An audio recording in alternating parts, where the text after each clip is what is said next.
किसी नूं मारता बंदा मर जांदा। अस्सलाम वालेकुम। गल है सिकंदर बच्चा नीयत बंदे दी साफ होवे भावें 14वीं सदी कुछ कोई 14 आप ही बनाई। दो भाई सन उन्हां दा वक्त गुजरदा रहा 10 साल 5 साल। एक जिहड़ा ही कोई बाहर अंदर जांदा, एक जिहड़ा ही फिर माल डंगर नूं पट्ठे पांदा सी। एक दिन उन्होंने दोवे जिहड़े हन वड्डे भरजाई ते बंदा आखणगे अज आउंदा ना इहनूं आखना भाई अपने समाल तू हर वेले चिट्टे कपड़े पाई पाई। उन्हें बथेरा तरला किया चलो भाई खैर ही है मैं भी कोई करना ही है माड़ा मोटा तो धक्का लग जाए। बहरहाल जिथे वो ही ना उत्थे उन्होंने को भी नहीं अपड़िया जाता कि चंगी मंदी तो वही जाता। बहरहाल उन्होंने जिन्ने को दिन लंघने हैं लंघ उन्हें कह लगे ठीक है हाँ जाना आया ही तुर जाते तू सानू बड़ा अगे तोल दी। वो कह लगे ठीक है जी अपनी पैली तू आप संभाल एक ही पैली अद्धी उन्हें ले ली विगा विगा उन्हें ले ली। तो आखन लगे तुसा की बीजना है हाँ तो छोले ऐसे चलो फिर भाभी मैनू भी दिया जे बीज अजक तो मैं भी बीज ला किसी की जोग मंग के। उन्हें कहा चल अजकों का साल ले ली तो नाले दबकाया भी ये ना तू साढ़े को हज़ार साल लैने अगों अपना संभाल ली तो अजक तेन दियाँ दे।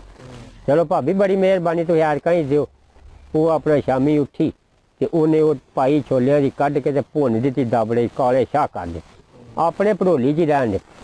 उन्हें सवेरे किसी जोग मंगी तो आया तो आखन लगा लियाओ फिर भाभी बीज दिओ आ लै जा तो अगों सांभा करी अपना। चलो वेखे होने भाभी काले बड़े ने ठीक बच्चा तू कि कदे वेखे ने काले ही होंगे ने छोले का ना ही काले छोले भुन दिते उन्हें दबड़े च पा के ना उगलना बनीती हो गई ना। तो आखन लगा काले बड़े ने उन्हें पता ही ना छोले का तो वो अगों आखन लगी ये काले इन्होंने ना ही काले छोले ये वीरा ये काले छोले ने तो जेडे चिट्टे काबली वो चिट्टे छोले होंगे ने। चलो भाभी ठीक है मैं तो ही पे पुछना। उन्हें फिर जो खड़ के माड़े चंगे सियाड़ कढ़ के ना वो नीयत साफ सी उन्हें बीज दिते। वो बनीते हुए हैं जेडे वड्डे हैं उन्हें अपना हल खड़ के सोहनी पैली वाई वो अपने डंगर उन्हें मंग के आंदे हैं। उन्हें भड़ोली च बीज रखा अपना तो उन्हें जाके बीजे ना तो बीज भी फिर आखन लगी भी तू अपने हुण वेखी ना जाके किड्डे किड्डे होए ने वो कितों गुले जो मैं आप ही दबड़े भुन्ने ने। वो बंदा गया तो अपनी अद्धी पैली दे विच ना एक दाना नहीं उगया।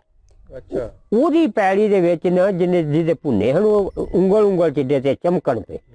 वो मुड़ के आया तो अपनी बीवी ने आखा तेन को भलेखा तो नहीं लग गया। आखन लगे शामों शाम मैं भुन के वखरे उन्होंने दिते ने काले शाह तो मैं तेन भड़ोली चो कढ़ के दिते ने। उन्हें कहा फिर इत्थे ही रहंदे ही होई बनीते कि हाँ साडा गुनाह की किसी नूं मारता बंदा मर जांदा। जे रब मिलदा ना विच मसीतां बैठियां ते तां रब मिलदा कारियां मुल्लां होऊ। जे रब मिलदा मोन मनाया ते तां रब मिलदा वो भेडां लेलियां सस्सियां होऊ। जे रब मिलदा नहातियां धोतियां नूं तां रब मिलदा वो डड्डूआं मच्छियां होऊ। जे रब मिलदा वो जत्तियां सत्तियां तां रब मिलदा वो दांदां खस्सियां होऊ। रब उन्हां नूं मिलदा वो अच्छियां जिन्हां दियां नीतां होऊ।